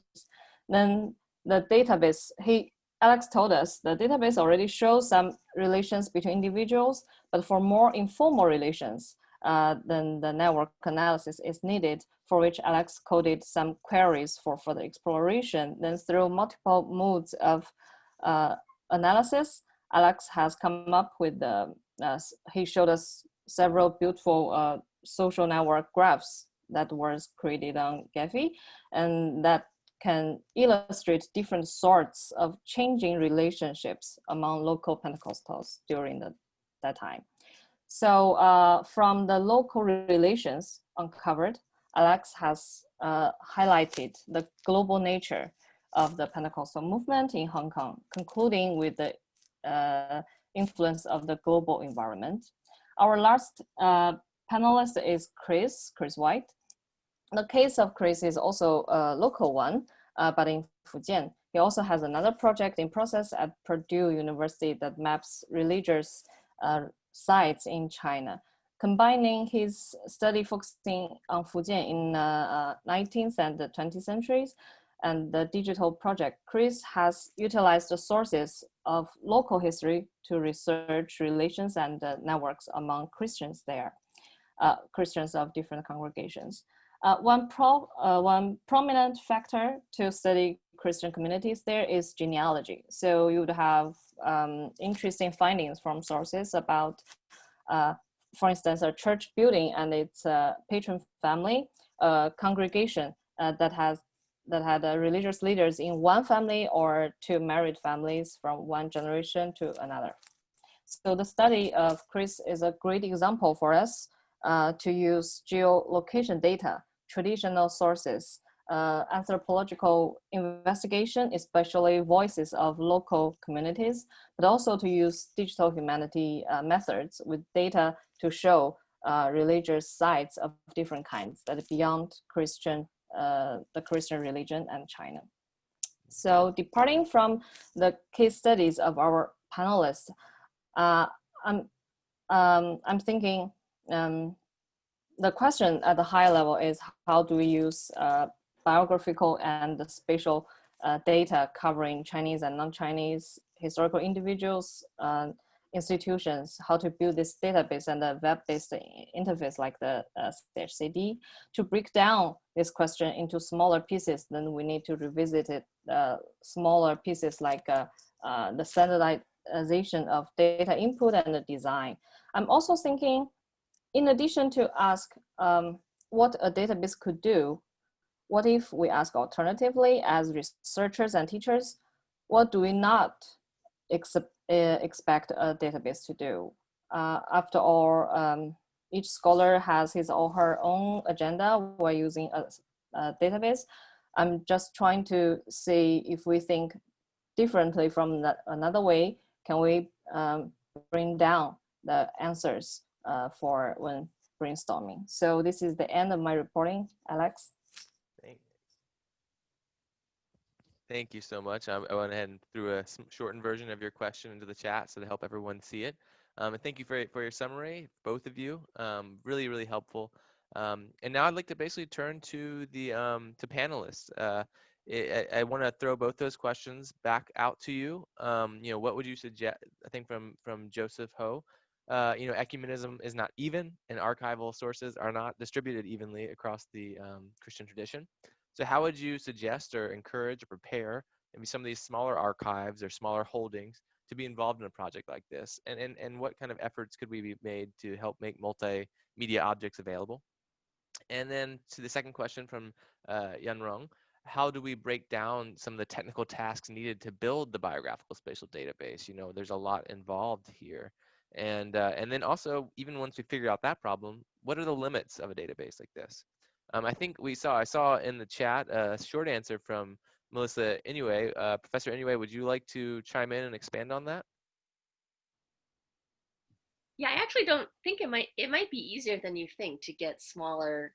I guess I think it's a question of spreading the word, because I think all sorts of organizations will be eager to have their denomination listed like among the pantheon of denominations out there. I think that will be easy. The problem will be, how do you spread the word? Thank you. I think also I'd like to. If I yeah, may add please, one please. quick. Actually, our experience is a little bit different.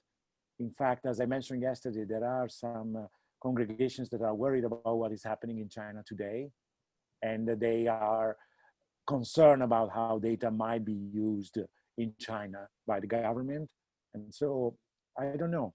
I think it's an open question. Even if this is the history of the past, it has ramifications in the present. Very good point. Very good point. Oh, I want to take the second too to remind everyone, you can always go down to the bottom and press Q&A if you have a question for our panelists, but I want to keep this discussion going on some of these questions. Something in Joseph's question really struck a chord with me, kind of the overlap between the two sessions, and the use of smaller sources and these kind of very different archival holdings. And I wanted to maybe call you out, Professor Anderson, and to get some of your thoughts on this, because you have a lot of experience working with some of these very different sort of archival sources than what a lot of people might go find in a big archive or something like that. Yeah, thanks, Alex. Yeah, just a follow-up to what was just mentioned by Melissa and Eugenio. I think, I think, yes, getting the word out, I think, is one way to do it, and that may be through sort of an email from the project director saying something to the effect, large or small, we would be interested in adding material to your project. It may seem, especially for smaller repositories, it may seem like, what can I contribute? Well, maybe that one folder of that one family, of that one collection might be enough, even something like that. Whereas, in our case, we have an extensive amount of material, as I referenced in my presentation, on China. And so, but even in our case, we also have a very limited staff. So we will continue to do what we can, but it's just sort of adding, rather than looking at this as this huge mountain, we need to get you tens of thousands of folders. It's one folder at a time. And I think with the smaller repositories, so it doesn't seem so overwhelming, that might be a way to go. And that might be a way for the project directors to sort of craft that email so that it's an encouragement to everyone that wants to contribute. And as Eugenio said, some may not because of some complexities involving resources, and that's certainly understandable, as the case may be. So just a quick note there, Alex, on that. Yeah, really good point. Really good point. I wonder just to maybe if we have several archivists and people with experience working in that field, kind of in this conversation, what has been your experience with working with projects like this, and kind of the workload of it? Because the human, I think something that I'm continually brought to, because I am more on the technical side of this project, is the human cost of technology. How could we speak towards that a bit more? Father Carbonell, I think you might want to jump in here. Oh, you're muted. Father Carbonell, you are muted. We can't hear you. I apologize. I got bounced out of the session, so I just am joining again. So if you could rephrase the question, please. Yeah, no problem. We just heard a little bit about from Professor Anderson about working with smaller archives and kind of the way you might go about helping not think about retrieving data from archives as a mountain, but as, one folder at a time. As someone who works in the works in the archives, what's your experience with working with large projects like this, if you have experience with this, or what's the human toll, I guess, of this sort of archival work of really systematizing and working through large amounts of data? Yeah, I think they're very exciting projects. I think one of the things is that the thing that first strikes me is to let whoever has the particular archive, they have to realize that have the ownership or the control of the archive, but to give over that control sometimes is very, very difficult. And what it means is the more you're able to realize that this is for other people to use, can be very freeing, because you have to let go of your presuppositions, but you have to expand other dimensions of that. I do think that one of the aspects is that it's overwhelming by technology, but at the same time, that's not always true, because sometimes the questions that we can ask technicians are very helpful. And then the resources, I think if you're a private archives, also an institutional archives, but if you're private archives, you have other layers that you have to, you're educating your network of components. So I think it's a very challenging, exciting aspect. And the last thing I would say is something has to be done where production and results are ongoing.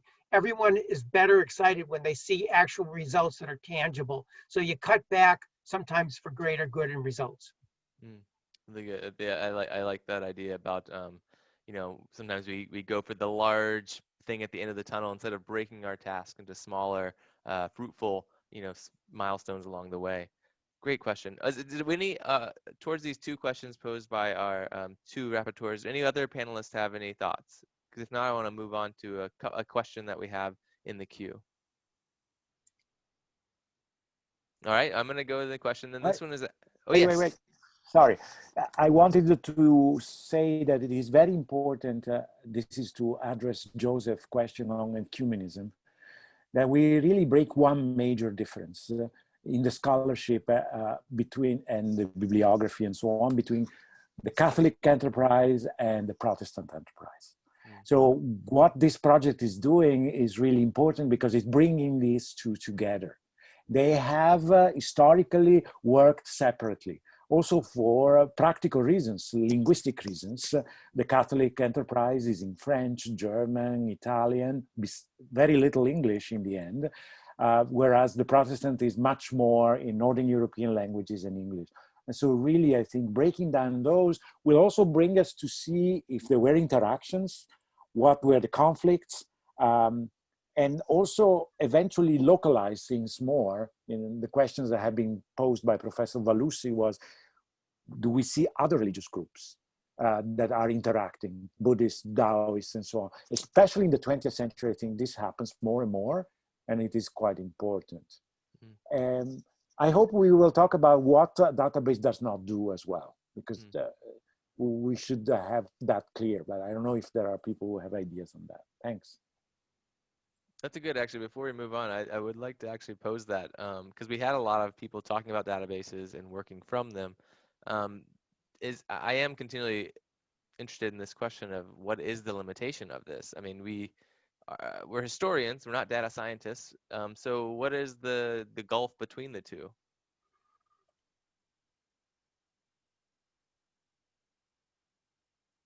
Maybe we can also wait and pose that one tomorrow and maybe have a breakout session on it. Now, we do have a question in the hopper, so I want to hop over there. And this one is actually directed at you, Professor Inoue.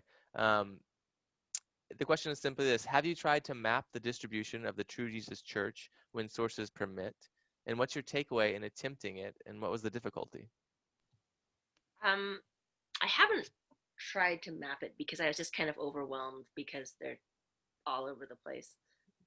So that's why I haven't. No, I haven't. It's hard. I think everyone is everywhere, but yeah, that's like, I have not yet gone to that step. That's like the next step. Maybe this database will like move me in that step. Yeah, no, that's very interesting. I remember reading from your book about several different offshoots of the True Jesus Church, or various sects or, schisms and then reintegrations. I do wonder, even in Hong Kong, which is where I work, I remember hearing a mention, at least in the book, about maybe a group there, but it's very hard for me to even find sources on them. Right, that's the problem. And then they also changed their name slightly. Like there's like the China True Jesus Church, which is a schism that starts like in the early 1930s. And so then, so then there's that question of like, is this still the True Jesus Church or is this something else? Really, really interesting question. But perhaps, yeah, maybe this is something we can work on later as a group. That's great. We have another question from Steve Hu. So since issues of ecumenism, power, and decolonization have been raised in the past 2 days, some of the smaller institutions, archives, organizations that lack the labor and manpower, resources, and power may not be willing to contribute to projects such as this due to aforementioned issues. Really important question. How maybe perhaps, again, as a project that is hoping to continue this decolonizing sources, even, I think is a phrase used by a presenter in session 4, how can a project such as this one be empowering for small archives? And is it possible for a large project to actually do that? Or is it just a simple colonizing of archives? One thing I would say is I think that the project needs to consider what they can give to the archive. So one of the things is just publicity, but maybe that's not exactly what they need or want. So maybe it's something like, hey, if you share this box with us, we'll scan it for you and send it back to you. Or we'll pay for half the cost of putting this, of having it professionally scanned. So maybe it's financial resources or manpower that could be shared from the project with the smaller archives. Everyone gets richer together sort of approach to large scale projects. I would like to jump in and one of the things that always strikes me, at least with the collection, moving mine into the 50s and maybe other collections as well, is this is a historical project. It's not necessarily an evangelization project. And I think, knowledge is power, but at the same time, this is a historical aspect. And I think we have to be respectful that we're learning as we go into the history past. We're not necessarily, I don't see it as a evangelical tool, perhaps, although people are converted in many different ways and many different dynamics, from technological conversion, intellectual conversion, religious conversion. But I just think making sure we all know, and everyone who comes to the portal knows this is a historical project with long-term and modern and maybe future implications. But what is the name of the aspect? Yeah, that's a very good point to make, and that's something also reiterated in the session I was in with Chris White. There are many actors. If this is a public-facing project, we have academics who have certain aims, we have students who have certain aims, and we have a general public who has a very different aim. So the way that this project is received in places like, Boston University or a small rural church in China would be quite different. But we have to think about what people are wanting from that project without sacrificing the sort of scholarly hopes that we want for it. And to that end, about a different community that might be interested in the project, Nelson Jennings has the question, how will Orthodox sources avoid being marginalized in the CHCD? Would any of our panelists perhaps work with that or have any ideas about that? I have participated over the years at conferences where also scholars of Chinese Orthodoxy, Christian Orthodoxy, have been present. There are, for example, people from Eastern Europe who have been working on this. I think that we should not marginalize Orthodoxy. Right now, because of the kind of people that are involved, we have spent more attention on the Catholic and Protestant dimensions, but Orthodoxy certainly has to be brought in, and we should reach out to some scholar around the world. And if you have suggestions, please go ahead. If you are in the public, in the audience today, get in touch with us. We welcome that, and we would like to add that, especially because access to Russian sources, to sources that are more difficult to see for people like us. I don't read Russian, would be wonderful. Yeah, it's true. It really comes down to the sort of people that we're able to get incorporated into this project, and then the expertise that exists. So it really does require a network, building network, and I think that even here in this conference is something that we're beginning to do. Now we do have a few more questions and comments that are coming in, but sadly our time is running up, so I don't want to abuse. I know people all around the world are in different places. So what I can assure you all is that we are taking all of these questions and comments down. And tomorrow we're going to do our best to make sure we have space to deal with them and talk about them. And so I want to just reiterate that we are going to do our best to address these items. So I'm going to have to close us off for the day. And just one more last reminder that we do reconvene tomorrow morning at 8:30 a.m. Eastern Standard Time for our final plenary session led by Dr. Dale Ireland. It's going to be a great time for extended discussion. And unlike these past 2 days, it's not going to be in webinar format. So everyone gets to turn their cameras on if they would like. And we can have a lot more space to talk, to brainstorm, discuss some of the challenges that we see and the prospects of this project as a whole. So I just want to say one last time as well, thank you to all of our panelists, thank you to our rapporteurs, and to everyone attending today. You really made this an amazing time. Thank you so much. It was such an honor to be with you all this morning. Have a good rest of the day or evening wherever you are in the world.